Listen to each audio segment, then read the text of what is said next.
Voici dans la salle de formulation de parfums. C'est ici que nous créons des parfums et des arômes. Mélanie et moi-même sommes en arômes et souhaitons devenir aromaticiennes. Du coup, pour créer des arômes, nous devons créer des huiles essentielles à partir de matières premières, comme par exemple ici la bérose. Donc, grâce à cette matière première, nous allons obtenir après une technique d'extraction, l'huile essentielle, comme vous pouvez voir ici. Et ces huiles essentielles nous permettent de créer des arômes qui permettront d'aromatiser des aliments comme par exemple des plats préparés ou des boissons. Ou encore des gâteaux ou des bonbons. Voilà. Et pour ce faire, on utilise des techniques d'extraction et par exemple l'hydrodistillation, mais ici nous allons vous présenter l'hydrodistillation au micro-ondes qui est plus rapide. C'est un gain de temps, oui, du coup, parce que l'hydrodistillation pour une bérose dure en général 4 heures. Ici, grâce au micro-ondes, notre technique d'extraction se réduit à 15 minutes pour avoir un produit beaucoup plus pur. Nous avons beaucoup moins de produits secondaires dans cette huile essentielle. Ensuite, nous n'utilisons pas de solvant organique. Donc, on a beaucoup moins d'impuretés et du coup, oui, on a une pureté accrue, ce qui est mieux pour l'environnement, car nous n'avons pas besoin de faire d'autres manipulations derrière. Comme la purification qui peut être la suite de techniques d'extraction comme nous pouvons retrouver en chimie organique. Ici, nous n'utilisons que de l'eau et le produit qu'on obtient à la fin, c'est le produit que nous utiliserons par la suite pour créer notre arôme. Nous avons pris ces béroses que nous avons écrasées à l'aide d'un mortier. Cela a permis d'extraire un peu les molécules aromatiques qui sont piégées dans la matière première.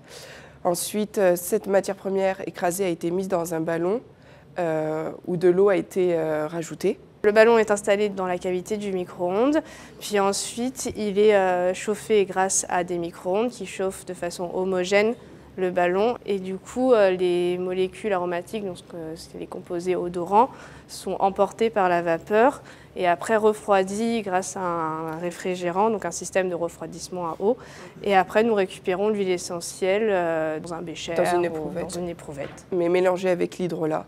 Cette réaction rapide permet de ne pas trop dégrader les composants odorants qui sont importants pour nous et donc on les a plus purs et avec moins d'impuretés et moins de dégradation.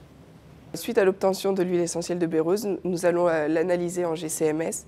Donc la GCMS, c'est la chromatographie phase gazeuse couplée à la spectrométrie de masse. Cette méthode nous permet d'avoir une réponse qualitative du produit. C'est-à-dire qu'à partir du spectre, nous allons avoir plusieurs pics, donc une base de données qui nous permettent ensuite de comprendre la composition de la bérose.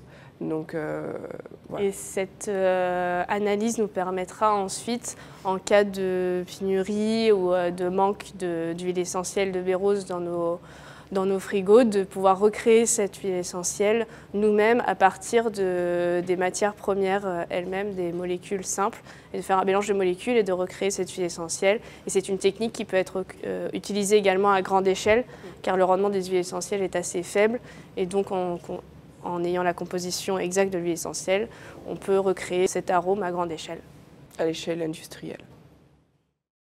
Donc, comparé aux procédés conventionnels, les procédés qui font appel au micro-ondes permettent généralement d'obtenir des produits avec une plus grande pureté et en un temps beaucoup plus court. En effet, les activations micro-ondes permettent de chauffer l'échantillon en son cœur, ce qui va grandement accélérer la réaction. De ce fait, il est possible d'obtenir, en particulier dans le cadre des synthèses minérales de type hydrothermal, des temps de réaction très très courts. Par exemple, avec une technologie conventionnelle, on obtient par synthèse hydrothermale un produit au bout d'une semaine ou plus. Grâce à l'activation micro-ondes, le temps est réduit à 1 heure. Donc on voit qu'on a une économie de temps importante et donc une économie d'énergie.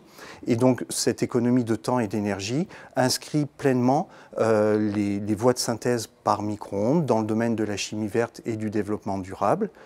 Et ces technologies permettent donc d'obtenir des voies de synthèse, des procédés plus éco-responsables.